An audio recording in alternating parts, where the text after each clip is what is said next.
Assalamualaikum warahmatullahi wabarakatuh. Kami dari kelompok 4 akan mempresentasikan hasil makalah kami yang berjudul Supervisi Pembelajaran. Saya Alvina Husnayeni, NIM 052 sebagai moderator, Muhammad Farhan, NIM 038 sebagai pemateri 1, Imro'atul Muflihah, NIM 002 sebagai pemateri 2. Langsung saja materi pertama akan disampaikan oleh Mas Farhan. Pengertian supervisi. Supervisi adalah segala bantuan dari para pemimpin sekolah yang tertuju pada perkembangan kepemimpinan guru-guru yang personal sekolah lainnya dalam mencapai tujuan pendidikan.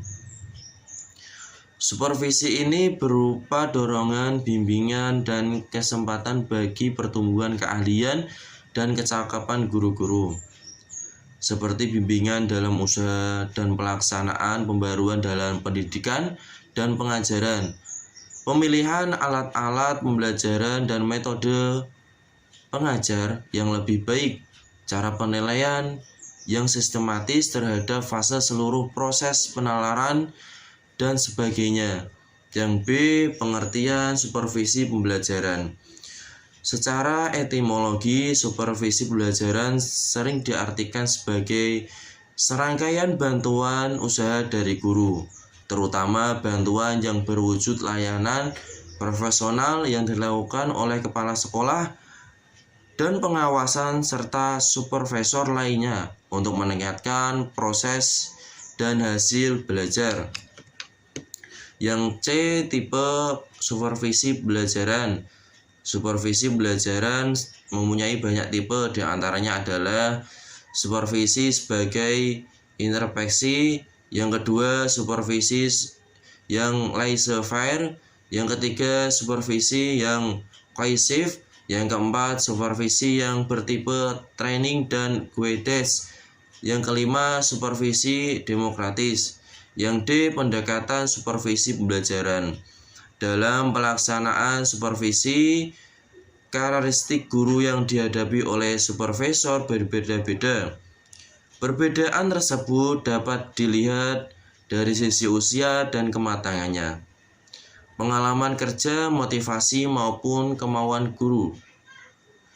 Karena itu, supervisor harus menerapkan pendekatan yang sesuai dengan karakteristik guru yang akan dihadapinya. Beberapa teknik yang dilakukan dibahas di bawah ini. Yang A, supervisi ilmiah. Kegiatan supervisi bersifat akademik, karena itu harus dilakukan secara ilmiah. Yang kedua, supervisi klinis. Yang ketiga, supervisi artistik. Yang terakhir, integrasi antara ketiga pendekatan tersebut. Yang ke E, tujuan supervisi itu harus dilakukan secara ilmiah. Yang kedua, supervisi klinis. Yang ketiga, supervisi artistik.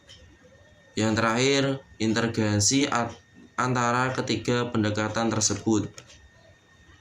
Yang ke E, tujuan supervisi pembelajaran.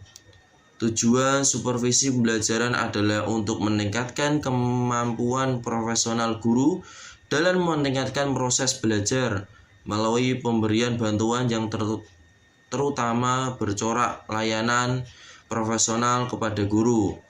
Jika proses belajar meningkat, maka hasil belajar diharapkan meningkat. Adapun tujuan supervisi sebagai berikut. Yang A, memperbaiki proses belajar mengajar. Yang B, perbaikan tersebut dilaksanakan oleh supervisi. Yang C, supervisi dilakukan oleh supervisor. Yang D, sasaran supervisi adalah guru dan orang lain yang ada kaitannya atau dalam rangka memberikan layanan supervisi kepada guru. Yang E, secara jangka panjang, maksud supervisi adalah memberikan kontribusi bagi pencapaian tujuan pendidikan.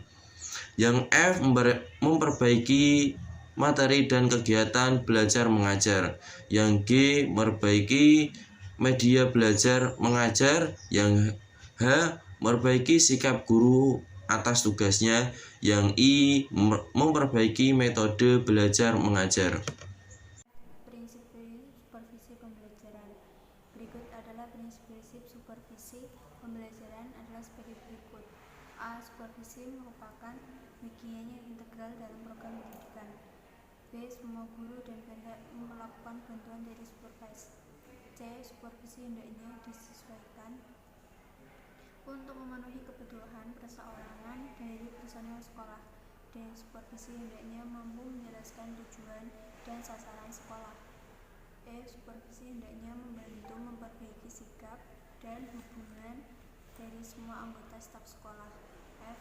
Tanggung jawab pemrograman supervisi berada dalam kepala sekolah dan pemilik bagi sekolah yang ada di wilayahnya.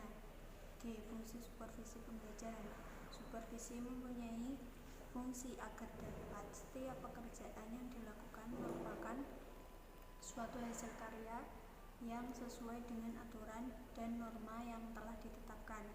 Pada fungsi utama supervisi menurut Bidata dapat dibedakan menjadi dua golongan, yaitu yang pertama, fungsi utama membantu sekolah yang sekaligus mewakili pemerintah dalam usaha mencapai tujuan pendidikan.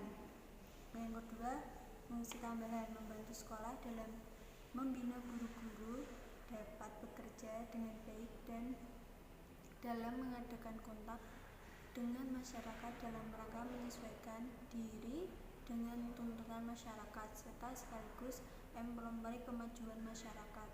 H. Perangkat supervisi pembelajaran. Otak manusia memiliki keterbatasan, karena itu alat bantu menjadi penting untuk menutupi keterbatasan itu. Bagi supervisor yang akan melaksanakan supervisi perlu menyiapkan aneka instrumen yang dibutuhkan, terutama pada tahap persiapan supervisi pembelajaran harus menyiapkan. I. Peranan dan tugas pokok supervisor pembelajaran. Supervisor pengajaran lebih berperan sebagai gurunya guru, maka mereka adalah orang yang siap membantu kesulitan guru dalam melaksanakan proses pembelajaran. Supervisor mengajarkan bukanlah seorang pengawas yang terkesan angker, bahkan mungkin mencari-cari kesalahan